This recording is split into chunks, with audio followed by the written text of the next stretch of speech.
ഇന്ന് ചക്ക കൊണ്ട് ചക്ക വറുത്തത് അല്ലെങ്കിൽ ചിപ്സാണ് ഉണ്ടാക്കുന്നത്.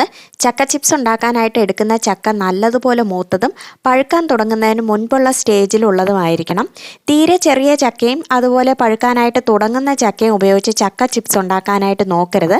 അങ്ങനത്തേത് വറുത്താൽ ചിപ്സായി കിട്ടുകയില്ല. ചക്ക നീളത്തിൽ വറുക്കാനായിട്ട് അരിഞ്ഞെടുക്കണം. അരിയുമ്പോൾ എല്ലാ ചക്ക കഷ്ണങ്ങളും ഒരേ കട്ടിയിൽ തന്നെ അരിഞ്ഞെടുക്കണം.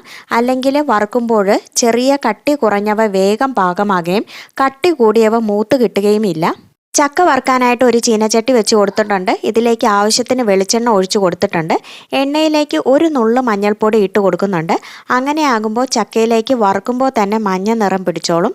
എണ്ണ നന്നായി ചൂടായി വന്നു കഴിഞ്ഞാൽ ഇതിലേക്ക് കുറച്ച് അരിഞ്ഞു വെച്ചിരിക്കുന്ന ചക്ക ഇട്ട് കൊടുക്കാം.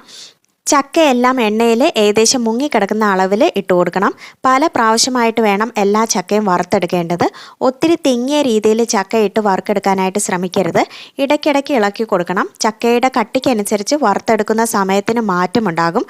ഒത്തിരി കട്ടിയില്ലാത്ത ചക്കയാണെങ്കിൽ പെട്ടെന്ന് തന്നെ പൊള്ളി കൊമളിച്ച് ക്രിസ്പി ആയിട്ട് വരും. കട്ടി കൂടിയ ചക്കയാണെങ്കിൽ കുറച്ചധികം സമയം എണ്ണയിൽ ഇട്ടിരിക്കേണ്ടതായിട്ട് വരും.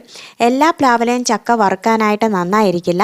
കട്ടി അധികം ഇല്ലാത്തതും ഒരേ കട്ടിയിലുള്ളതുമായ ചക്കയാണ് എപ്പോഴും വറുക്കാനായിട്ട് നന്നായിരിക്കുക. ഏകദേശം നിറം മാറി ക്രിസ്പി ആയി തുടങ്ങുമ്പോൾ കിലുങ്ങുന്ന ശബ്ദം കേൾക്കും. ആ സമയം ഇതിലേക്ക് കുറച്ച് ഉപ്പുനീര് തളിച്ച് അതിൻ്റെ പത അടങ്ങുമ്പോഴത്തേക്കും കോരിയെടുക്കാവുന്നതാണ്. ഉപ്പുനീര് തളിക്കുമ്പോൾ തന്നെ ചക്കയ്ക്ക് ചെറിയ വങ്ങിയ നിറം കിട്ടുന്നതാണ്. പല പ്രാവശ്യമായിട്ട് അരിഞ്ഞു വെച്ചിരിക്കുന്ന മുഴുവൻ ചക്കയും വറുത്തെടുക്കാവുന്നതാണ്.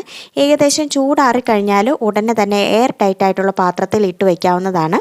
നല്ല ചക്കയാണെങ്കിൽ ഇത്തരത്തിൽ വറുത്തത് മാസങ്ങൾ ക്രിസ്പി ആയിട്ട് വെച്ചേക്കാനായിട്ട് സാധിക്കും. ചക്കയുടെ സീസൺ ആകുമ്പോൾ പാകത്തിനുള്ള ചക്ക കിട്ടുമ്പോൾ ഇത്തരത്തിൽ ചക്ക വറുത്തെടുത്ത് സൂക്ഷിച്ചോളൂ. വീഡിയോ ഇഷ്ടമായെങ്കിൽ ലൈക്കും ഷെയറും ചെയ്യുന്നതിനോടൊപ്പം ചാനൽ സബ്സ്ക്രൈബ് ചെയ്യാനും മറക്കരുത്.